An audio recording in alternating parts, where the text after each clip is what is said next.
असं आहे की काही पक्ष आणि विशेषतः काँग्रेस पक्ष जाणीवपूर्वक लोकांमध्ये भीती तयार करून त्यांनी रांगा लावाव्या असा प्रयत्न करतोय।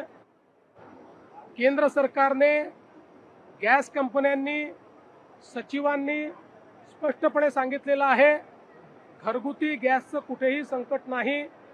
जेवढे महिन्याला आपल्याला लागतात तेवढी डिलिव्हरी आपण दिलेली आहे। त्यामुळे कोणीही या ठिकाणी चिंता करण्याचं कारण नाही आहे, विनाकारण रांगा लावण्याचं कारण नाही आहे। ऑनलाईन बुकिंग होत आहे, लोकांना वेळेत गॅस मिळण्याकरता पूर्ण गॅस आपल्याकडे उपलब्ध आहे। पण आपल्या देशात पॅनिक तयार करायचं ही जी काही काँग्रेसची बुद्धी आहे, ही बुद्धी देशाला विघातक आहे। हे दोन्ही प्रोजेक्ट्स केवळ विदर्भाकरता नाही तर भारताकरता गेम चेंजर प्रोजेक्ट्स आहेत। आतापर्यंत आपण कोळसा जाळत होतो, त्यातनं प्रदूषण करत होतो। अनेक वर्षापासून आपल्या देशात चर्चा चालली होती कोल गॅसिफिकेशनची, की ज्याच्यामुळे प्रदूषण होत नाही आणि ज्यातनं वेगवेगळे डेरायव्हेटिव्ह तयार होतात। आज त्याचे 7 प्रकल्प एकूण देशामध्ये भारत सरकारने मंजूर केले आहेत। या 7 पैकी 4 प्रकल्प हे आपल्या विदर्भात मंजूर झाले आहेत। त्यातल्या 2 प्रकल्पांचं भूमिपूजन आपण आज या ठिकाणी केलेलं आहे। विशेषतः न्यूएरा क्लीनटेक हा जो प्रोजेक्ट आहे त्या ठिकाणी कोल गॅसिफिकेशन पासून जे काही आवश्यक केमिकल्स आहेत किंवा कार्बन कॅप्चरिंग आहे हे केलं जाणार आहे। युरिया सारखा जो आपल्याला इम्पोर्ट करावा लागतो असा घटक तयार होणार आहे, गॅस तयार होणार आहे आणि त्यासोबत जिथे आता आपण ग्रेटा एनर्जी या ठिकाणी कोल गॅसिफिकेशन पासून ग्रीन स्टील तयार होणार आहे।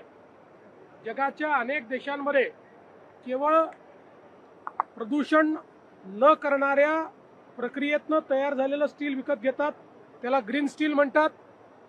आणि अशा प्रकारच्या स्टीलमध्ये भारताला पुढे नेण्याचा आपल्या प्रधानमंत्री मोदयांचा त्या ठिकाणी एक निर्णय आहे आणि त्यातला पहिला प्लॅन्ट हा आपल्या भद्रावतीमध्ये या ठिकाणी होतो आहे।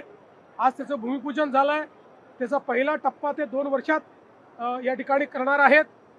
त्यामुळे या 2 प्रकल्पांमुळे जवळपास 30,000 कोटी रुपयाची गुंतवणूक होणार आहे, 10,000 लोकांना रोजगार मिळणार आहे आणि विशेषतः देशाच्या एनर्जी सिक्युरिटीमध्ये या ठिकाणी एक मोठं कॉन्ट्रीब्युशन विदर्भ या माध्यमातून करणार आहे।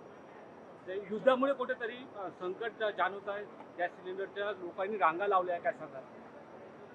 असं आहे की काही पक्ष आणि विशेषतः काँग्रेस पक्ष जाणीवपूर्वक लोकांमध्ये भीती तयार करून त्यांनी रांगा लावाव्या असा प्रयत्न करतोय। केंद्र सरकारने, गॅस कंपन्यांनी, सचिवांनी स्पष्टपणे सांगितलेलं आहे, घरगुती गॅसचं कुठेही संकट नाही। जेवढे महिन्याला आपल्याला लागतात तेवढी डिलिव्हरी आपण दिलेली आहे। त्यामुळे कोणीही या ठिकाणी चिंता करण्याचं कारण नाही आहे, विनाकारण रांगा लावण्याचं कारण नाही आहे। ऑनलाईन बुकिंग होत आहे, लोकांना वेळेत गॅस मिळण्याकरता पूर्ण गॅस आपल्याकडे उपलब्ध आहे। पण आपल्या देशात पॅनिक तयार करायचं ही जी काही काँग्रेसची बुद्धी आहे, ही बुद्धी देशाला विघातक आहे।